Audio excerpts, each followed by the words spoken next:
revisi Undang-Undang Informasi dan Transaksi Elektronik atau ITE mulai mengendur. Undang ITE mulai bergulir pasca Presiden membuka opsi untuk melakukan revisi. Joko Widodo berbicara soal Undang-Undang Informasi dan Transaksi Elektronik.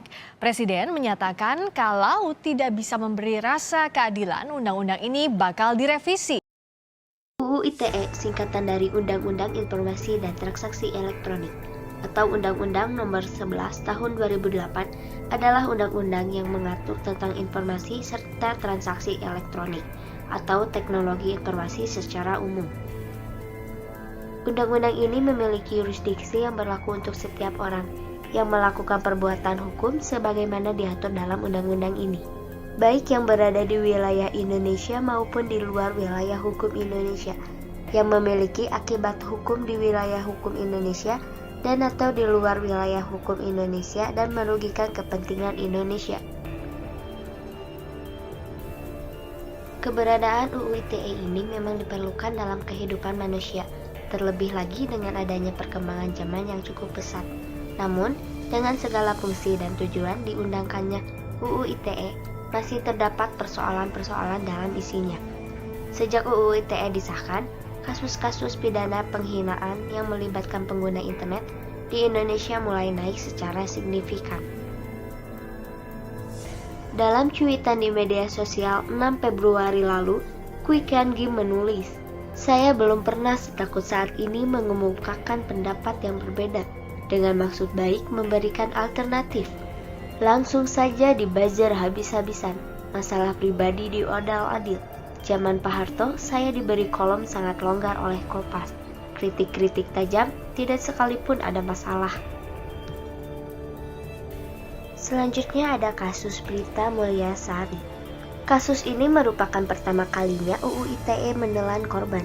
Seorang ibu rumah tangga di daerah Tangerang dituduh mencemarkan nama baik sebuah rumah sakit swasta tahun 2009. Hal itu disebabkan ibu tersebut menuliskan keluhannya terhadap pelayanan rumah sakit tersebut dalam sebuah mailing list di internet. Tuntutan yang dirasa berlebihan membuat masyarakat beramai-ramai membuat gerakan sosial, yaitu koin untuk Prita. Contoh kasus kedua tentunya yang terjadi belum lama ini, yaitu seorang musisi Indonesia, Ahmad Dhani, terjerat pasal 27 ayat 3 IU. Pasal 45 ayat 3 UU ITE dengan dugaan pencemaran nama baik, di mana terdakwa membuat konten video yang berisi kata idiot yang dianggap melecehkan nama baik peserta demo di luar hotel tempat terdakwa menginap.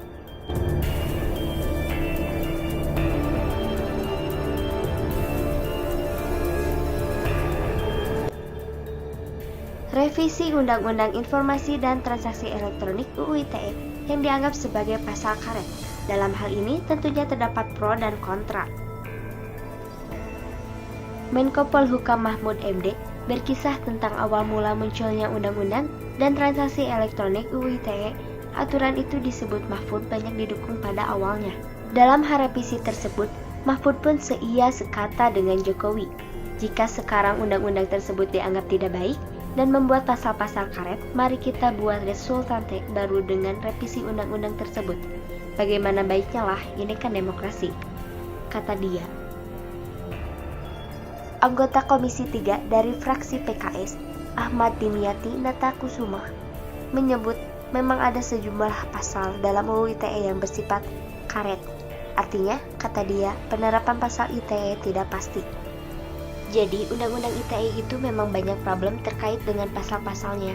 Jadi, banyak sekali pasal karet dalam Undang-Undang ITE yang bisa akhirnya digunakan dan bisa tidak. Cuma yang harus direvisi, kata Dimyati saat dihubungi, Selasa 16 Februari 2021. Anggota Komisi 1 DPR, Effendi Simbolon berpendapat, UU ITE tak harus direvisi. Effendi juga tidak setuju jika ada pihak yang menganggap ada pasal-pasal karet dalam UU ITE. Saya nggak tahu ya, yang dimaksud pasal karet apa sih? Kita nggak ngerti pasal karet, setahu kita nggak ada pasal karet di Undang-Undang ITE, kata Effendi, Kamis 18 Februari. Anggota dari fraksi PDIP ini menyebut hadirnya Undang-Undang ITE sebagai upaya mengatur tatanan dinamika dalam dunia digital, sehingga Undang-undang tersebut tidak seharusnya direvisi dan harus dipertebal. Undang-undang itu kan dilahirkan untuk mengantisipasi dinamika kemajuan teknologi di dunia maya. Malah harus kita pertebal lagi undang-undang itu. Kalau mau direvisi apa? Kan kita nggak tahu maksudnya presiden mau diapain. Tuturnya, Effendi tidak ingin masyarakat menyimpulkan ada yang salah dalam Undang-Undang ITE. Malahan menurutnya, pasal-pasal dalam Undang-Undang ITE salah ditafsirkan oleh masyarakat, khususnya penegak hukum.